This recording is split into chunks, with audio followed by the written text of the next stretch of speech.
Well, hello there again. It's always a joy to be with you, and especially today. Why? Because it's today. Simply that. I like nothing more than talking to you about Jesus and your relationship with him. How exciting life is, isn't it, when we're living it with him?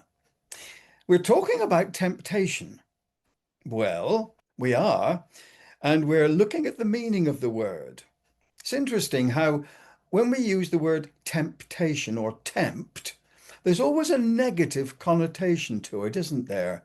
We expect the enemy to tempt us, but we'd be shocked if we knew that God was tempting us. Yeah, but that's the problem with the translation, you see. Piratzine. It isn't best translated as tempt. It's much better translated as test. Temptation is to fall. Testing is to pass in order that we might move forward, be trained as a result of our testing. And that is the meaning of the word. God tests us. And sometimes he allows Satan to be involved in that testing process. You think of the experience that Job had. It was a rotten experience, wasn't it?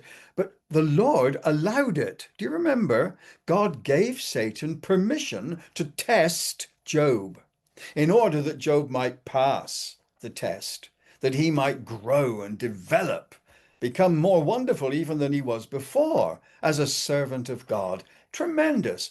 So, entice is not the meaning of this Greek and Hebrew word.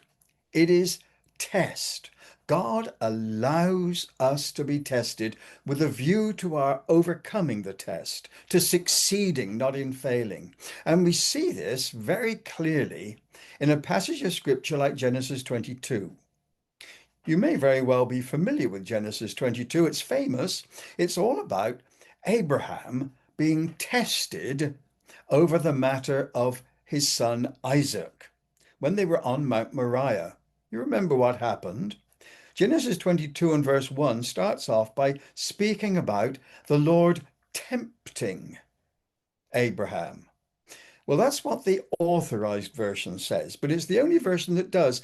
Every other modern version has test, because that's what was happening. Satan was giving this terrible, terrible temptation, as it were, to Abraham to sacrifice his own son Isaac. But God's purpose in it was not that he should kill Isaac. His purpose was that God would discover where his affections really were. Did he love God more than anybody and everything else? That was the issue.